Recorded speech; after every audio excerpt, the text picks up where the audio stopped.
Olá pessoal, tudo bem? Então, na aula de hoje nós vamos saber como o Acre deixou de ser Bolívia e tornou-se território brasileiro. Como parte de brasileiros lutaram para conquistar essas terras. E também você vai saber o que o Brasil deu à Bolívia em troca das terras do Acre. Com vocês agora o Tratado de Petrópolis. O Brasil, ele não nasceu grande. A professora Maria José tem até dito assim, ele não foi gigante pela própria natureza. O Brasil, ele nasceu pequenininho e aos poucos ele foi conquistando terras. E as últimas dessas terras ele conquistou em 1903, que foi o Acre, a última terra anexada ao Brasil através do Tratado de Petrópolis. Olha só, o Acre ele constava nos mapas da Bolívia como terras não descobertas. Até 1850 praticamente não existia ninguém aqui, somente indígena. Então o que aconteceu que vários brasileiros se interessaram e começassem a passar a vir para essas terras? Efetivamente, a partir de 1877, uma grande seca que afligiu o Nordeste, muitas pessoas, para fugir da fome, para fugir da miséria, elas acabaram vindo se deslocar para a região da Amazônia em busca de melhores condições de vida, influenciado por políticas do governo federal, influenciado pelos seringalistas de Manaus e Belém, que iam lá recrutar essas pessoas, grandes empresários também internacionais, também interessados no comércio da borracha, eles financiaram a vinda desses nordestinos para vir para o Acre. Ao chegar aqui, eles achavam que iam juntar dinheiro no cambito, e botar dentro de um saco e depois melhorar de vida e voltar para o Nordeste. Mas não foi bem isso que aconteceu.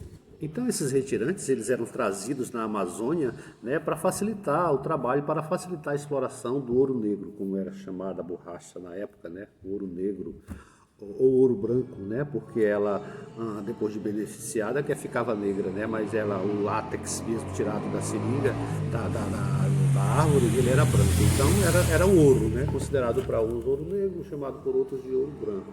Então qual era o interesse nisso, pessoal? Nessa época nós estávamos tendo um pleno progresso da Revolução Industrial. Então assim, invenção, a eletricidade, nós tínhamos o carro, a bicicleta. Então assim, todos esses elementos eles precisavam de borracha. Tudo era utilizado a borracha. Então a borracha era uma matéria-prima muito importante para essa nascente Revolução Industrial que estava aí se crescendo. Então, o que aconteceu? E eles descobriram que a borracha, além de servir para apagar, ela servia também, ela tinha outras utilidades nessas indústrias nascentes. Então o que eles vão fazer? Aonde é que tinha mais borracha? Mais borracha era na Amazônia e uma das melhores ficava aqui no Acre. Então é por isso que eles vão incentivar, grandes empresas internacionais vão incentivar a vinda desses retirantes para cá, para a Amazônia, para trabalhar nos seringais. Na Europa e Estados Unidos, a Revolução Industrial fomenta a demanda pela borracha. O capital internacional cobiça as novas terras produtoras de látex, enquanto os brasileiros resistem com o trabalho, embreando-se na selva para cortar seringa. De 1880 a 1883, o Acre já estava praticamente todo povoado. Os rios acreanos, do rio Acre até os rios do Juruá ali, todos os rios estavam povoados de gente, todos trabalhando naquela questão da produção da borracha. E ali se formou uma verdadeira organização social, que foi os seringais. Então os seringais, ele era uma organização muito bem estruturada, onde nós temos os seringalistas, o patrão, e os seringueiros, que é o que realmente vão pôr a mão na massa, que vão produzir ali, que vão ser altamente explorados pelos seus seringalistas. Então era assim, o seringalista era explorado pelas casas aviadoras de Manaus e Belém, que vendiam os produtos para ele, e esse seringalista, por sua vez, ele explorava os seringueiros aqui nos seringais. Eles vão tirar o couro dos seringueiros aqui para que eles produzam cada vez mais para essa indústria que tem uma demanda muito grande e pede cada vez mais produção. O Brasil sabe da saga dos pioneiros no Acre, mas o governo se omite. Essa ocupação, né, como diz Euclides da Cunha, vai ser chamada de uma ocupação agandaia, né? Porque assim, não tinha, além daquela organização do seringal, mas não tinha lei, não tinha regras, não tinha nada, entendeu? Então assim, em cada seringal, o seringalista é quem comandava, ele é quem fazia as leis, não tinha alguém que viesse pôr regra naquilo tudo ali. Então isso dificultava um pouco a produção da borracha. Então eles vão querer que tenha uma ordem naquilo. Porque assim, eram terras da Bolívia, né, que o Brasil não intervia em nada e estava cheio de brasileiro aqui sem uma ordem, sem uma administração central. Então, da necessidade dessa organização, que vão ter 4 fases aí daquilo que a gente vai chamar da Revolução Acreana, de 4 momentos em que esses brasileiros vão querer se organizar para ter um controle da região. Então o governo da Bolívia, ele resolve ocupar a região de vez. Então em 1889 ele manda, né, o seu ministro plenipotenciário, José Paravicini, né, para ocupar, ficar as suas raízes aqui, a sua administração local aqui na região. Então o Paravicini chega, né, já funda logo a cidade de Puerto Alonso, em homenagem ao presidente da Bolívia, que hoje é a cidade de Porto Acre, né, e cria uma alfândega boliviana, aonde vai ficar responsável para cobrar os impostos dos seringalistas, né, e fazer todas as medidas para que de fato ele tome posse da região. A Bolívia avança. Então, seringalistas e seringueiros decidem lutar pelo Acre. O Acre ele passa a ser efetivamente ocupado e administrado pela Bolívia, né? Ele coloca em várias localidades pessoas do exército boliviano, né, para demarcar o território, para as pessoas fiquem sabendo que ali agora era propriedade boliviana. Né? Na aduana também ele começa a cobrar impostos de todas as embarcações que sobem ou que descem o rio Acre, né? Trazendo mercadorias, pagava imposto. A borracha que ia para Belém ou Manaus pagava imposto também para a Bolívia, tudo de forma muito exorbitante, né? Que isso incomodava os seringalistas que estavam aqui, como incomodava também o governo do Amazonas. Então, ele implanta as leis bolivianas, exige que todos devem cumprir as leis bolivianas, né? Exige a demarcação dos seringais, que todos os brasileiros que tenham seringais se registrem junto à Bolívia, né? Para eles controlarem toda aquela produção que está acontecendo aqui nas terras. E aí os brasileiros, para eles é estranho as leis bolivianas, né? Então eles já estavam acostumados naquela liberdade, eles se achavam aqui brasileiros e se achavam aqui uma parte do Brasil. Então eles não querem seguir essas orientações. Então o que é que acontece? Eles se juntam, se revoltam para expulsar os bolivianos, né? Lembrando que os brasileiros que estavam aqui eram 10 vezes mais do que o número de bolivianos, que eram poucos que chegavam para controlar, né? E esses que estavam controlando, os bolivianos que estavam controlando, eles tinham o apoio do governo brasileiro, mas não tinham o apoio da grande maioria de brasileiros, principalmente nordestinos, que aqui viviam no Acre. Então, esses brasileiros, né, os seringalistas, organizaram os seringueiros para eles expulsar os bolivianos. Em 1899, José de Carvalho lidera a primeira insurreição. Ela fracassa. Bom, essa foi a primeira insurreição, né, acreana que a gente fala, mas o governo brasileiro não aceitou, né, e atende os reclames da Bolívia e devolve o Acre para a Bolívia, porque o Brasil reconhecia que essas terras eram terras da Bolívia. Enquanto isso, um jornalista espanhol, que estava no Belém do Pará, ele descobre um acordo secreto entre as autoridades da Bolívia com as autoridades americanas, né? Por esse acordo, a Bolívia entregava essas terras aqui que pertenciam ao Acre para ser administrado por uma empresa norte-americana. Então, o Galvez ele repercute isso nos jornais, e isso acaba saindo no Brasil inteiro, nos jornais inteiros, até na mídia internacional. Então, aquilo que era uma questão só local, só aqui, isso passou a ser acompanhado pelo mundo todo. Então, as pessoas começaram a se preocupar, começaram a ver aquela situação que estava acontecendo no Acre.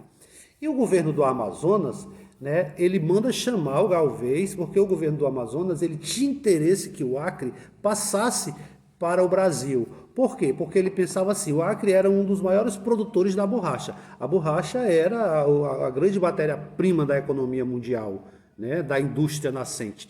Então, o governo do Amazonas, ele sabia, ele tinha certeza que se o Acre passasse a ser Brasil, ele ia ser anexado ao Amazonas e toda aquela arrecadação do estado do Acre ia para o governo do Amazonas. Então, o que foi que o governo do Amazonas fez? Chamou o Luiz Galvez, o jornalista, e deu recursos para eles, todas as condições financeiras, que ele disse, olha, você vá para o Acre, você diga isso que está acontecendo para os brasileiros que estão lá, né, para que eles tomem alguma atitude, que eles tomem alguma iniciativa. O interesse do governo do Amazonas era que o povo brasileiro que estava aqui no Acre se revoltasse, né, e de uma vez por todas eles ocupassem o Acre, se declarassem dono dessas terras. Né? E foi assim que se fez. Né? Galvez veio para o Acre, financiado, claro, pelo governo do Amazonas, e começou a colocar essa situação, né, que a Bolívia estava querendo entregar o Acre para os americanos. E aí o que ia ser dos brasileiros que estão aqui? Né? Ou eles iam ser expulsos, ou eles teriam que se submeter a toda sorte dos bolivianos. E aqui ele vai encontrar um povo ainda, né, exaltado, porque expulsaram os bolivianos, tal, ainda estavam muito naquela euforia, né? Então não foi difícil para Galvez dar propostas audaciosas e aquelas pessoas aceitarem. Então Galvez, numa reunião lá com vários seringalistas lá, né, para discutir a situação, ele chegou e disse, olha, se o Brasil não nos quer e nós não queremos a Bolívia, criemos uma pátria, criamos uma república. E aí aquele monte de seringalista mesmo, tal, por que não, tal, e... Em 14 de julho de 1899, surge o Estado Independente do Acre, com arcabouço institucional claramente inspirado nos ideais da Revolução Francesa de 1789. Então Galvez ele se torna, né, o presidente da República, coloca Puerto Alonso como a capital, né, passa agora, não se chamaria mais Puerto Alonso, se chamaria Cidade do Acre, né, o Estado Independente do Acre, com a capital e Cidade do Acre, que era Puerto Alonso, né, na época dos bolivianos. Então, de fato, eles assumem o governo, tá bom? E ele cria várias leis, né? Muitas das leis brasileiras ele implanta aqui, o idioma, a moeda, a educação, ele faz muitas coisas aqui, né? Assim, para a época, tá certo? Só que dessas leis também ele vai incomodar muitas vezes, algumas vezes seringueiro e outras vezes seringalista. Então ele não tem aquele apoio total. Vai complicar ainda mais a situação, né, ao governo brasileiro, pressionado pelo governo da Bolívia, entendeu que o governo sempre reconheceu essas terras como terras bolivianas. Então o governo brasileiro ele manda uma frota aqui, uma esquadra para cá, para acabar com aquela brincadeira. Então eles prendem Luiz Galvez, o governo brasileiro prende Luiz Galvez, leva para o Recife, ele fica preso lá no Recife, e o governo entrega novamente as terras para a Bolívia.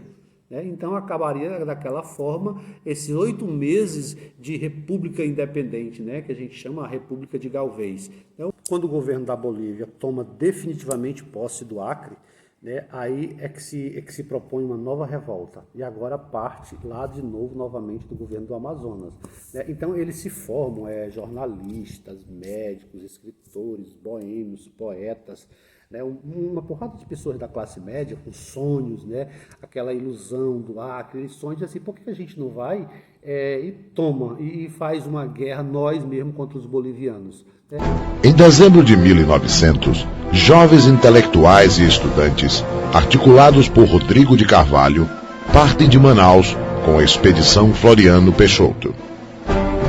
A Expedição dos Poetas, como ficaria conhecida, é um fracasso militar, mas vence ao tocar fortemente na consciência nacional. Só que eles não tinham condições objetivas nenhuma, eles não tinham experiência, nada, né? Eles só tinham muitos sonhos, e que muitas das vezes era incentivado até pela própria imprensa brasileira.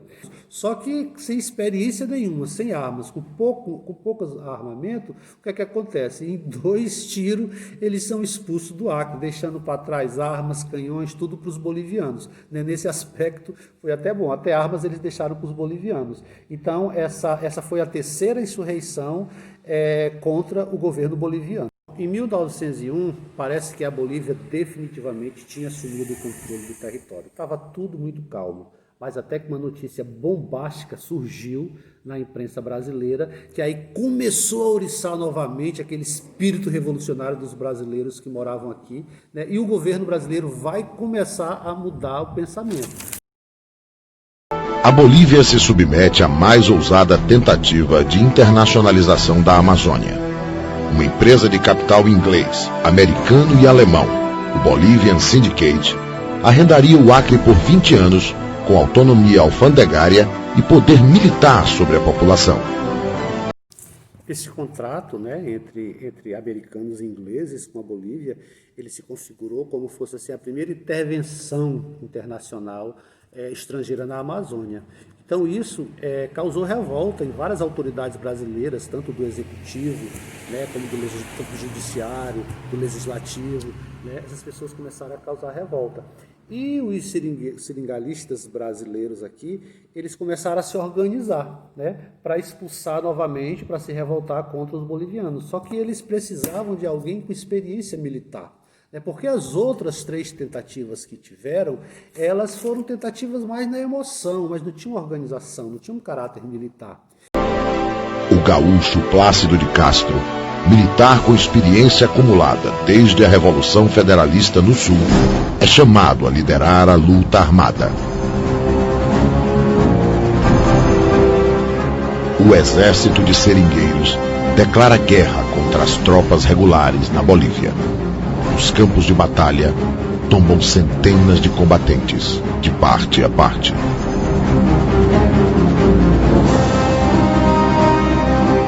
Então esse exército de Plácido de Castro, né, com 2.000 homens, eles invadem Chapuri, inicia, né, no dia 2 de agosto, então eles tomam Chapuri, depois tomam Rio Branco, e aí depois passam 10 dias sitiando a cidade de Porto Acre, e quando os bolivianos não têm mais homens, não tem mais gente suficiente para lutar contra os brasileiros, então os bolivianos se rendem, né? Em 15 de janeiro de 1903, o exército de seringueiros domina as forças bolivianas aquarteladas em Porto Acre. Em 24 de janeiro, a Bolívia apresenta a rendição. Plácido de Castro proclama vitoriosa a Revolução Acreana.